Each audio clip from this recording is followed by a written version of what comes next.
안타깝습니다. 아기들 어떻게? 아기들 어떻게?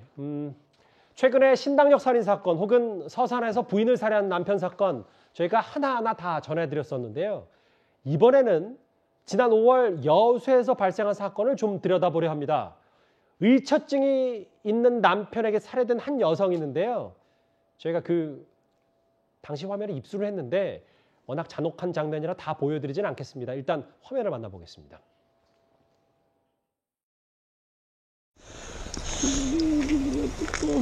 네, 잠시만요. 저희 애기들 가만히 계세요. 저 죽어요?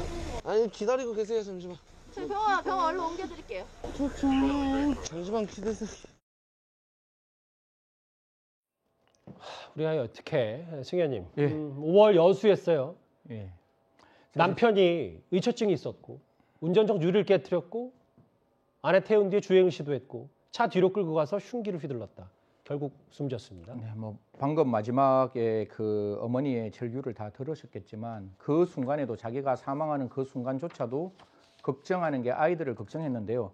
사실 지난 5월에 방금 말씀 주신 바와 같이 남편이라고 하는 사람이 와서 아내가 차량으로 피신하려고 하니까 둔기를 들고 유리창을 깼다는 겁니다. 그러니까 그 부인이 다른 쪽으로 이제 도망가려고 하는데 그 다른 쪽으로 도망가는 걸 막고 자기 차량에 태우려고 뒷좌석에 태우려고 했다는 거죠. 여성이 타지 않으려고 하자 이 남성은 그 여성이 뒤에 이렇게 좀 이렇게 주저앉았는가 봐요. 주저앉았는데 칼로 여러 차례 공격을 해서 흉기로 하겠습니다. 예, 죄송합니다. 흉기로 여러 차례 이제 그 공격을 해서 사망에 이르게 됐는데 그 사망에 이르게 되는 그 과정 속에서 시청자 여러분께서 하셨던 그 말이 들렸는 거죠. 우리 아이 어떻게 저 죽어요 라는 말을 했다는 겁니다. 중환자실에 5일 동안 있다가 결국 숨진 이 부인, 이 슬아에는 3명의 미성년자 자녀가 있는데 첫째와 셋째는 지금 이 남편 쪽, 그러니까 친할머니가 키우고 있습니다. 지금 부인 쪽의 유가족 측 얘기는 이렇습니다. 살해한 남편이 형량을 덜 받기 위해서 친권을 포기하지 않는 거 아니냐, 이런 주장입니다. 제가 방송 전에 한번 직접 전화를 걸어봤습니다.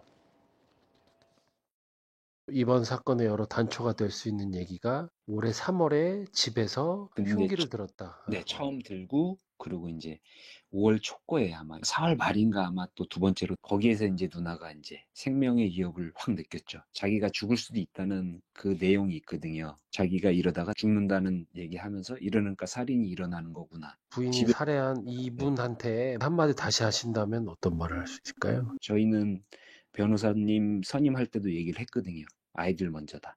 근데 진짜 아이들을 끔찍하게 생각하는 사람들이라면은 다 포기를 빨리 하는 게 맞는 건데 왜 질질 끄는지 진짜 저희는 모르겠어요, 너무.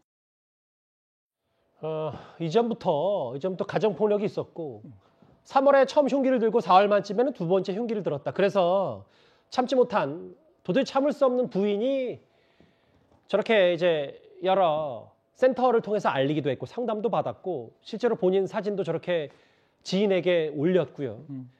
근데 갑자기 5월 7일 급작스럽게 남편이 흉기를 들고 저런 범행을 저질렀다. 유가족 얘기는 제가 직접 통화를 해보니까 전혀 어떤 의처증이라고 의심할 만한 증거도 없었음에도 불구하고 이런 범행을 저질러서 너무 말도 안 된다. 또 자식이 3명이나 있고요. 글쎄요. 이전부터 가정폭력이 있었는데 이 전조 증상만 있었고 이걸 막을 수 없었다는 게 참 안타깝습니다. 뭐 사실 뭐 시청자 여러분 의처증이라고 이야기를 하는 게 이게 그냥 오로지 부인을 의심하는 게 아니에요. 의처증 가진 남편들이 뭐 제가 젠더 문제를 말씀드려 좀 죄송한데 의처증이니까 남자라고 이야기를 할게요. 남자가 부인을 의처증으로 이렇게 나름대로 폭행을 하고 난 다음에 그 남성이 어떻게 하는지 아십니까? 그 폭행했는 거에 10배, 20배를 더 사과를 합니다. 그리고 난 다시는 그렇지 않겠다고. 내가 너를 사랑했기 때문에 때리는 거지 내가 그 사랑조차도 없었으면 너를 때리지 않았다고. 이렇게 이야기하는 순간에 여성은 용서하게 되는 거죠. 그런데 이 남성의 의처증은 계속 심하게 돼서 더 강화돼서 지금 같은 이런 일이 일어나게 되는데 지금 모르겠습니다. 유족 측에서 이야기하듯이 아이들을 지금 그 아버지 측에서 기르고 있다는 거잖아요. 예, 친할머니가 기르고 있습니다. 예, 그렇게 되면 그 아이들이 아버지를 위해서 선처를 호소할 수 있는 가능성이 분명히 있겠죠.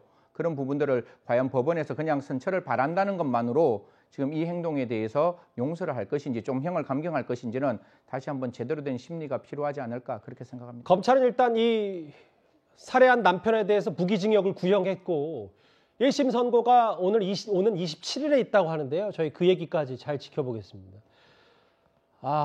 이 아기들 어떻게 라는 그 말이 귀에서 잊혀지지가 않습니다. 저 아이들의 편지까지 좀 있는데요.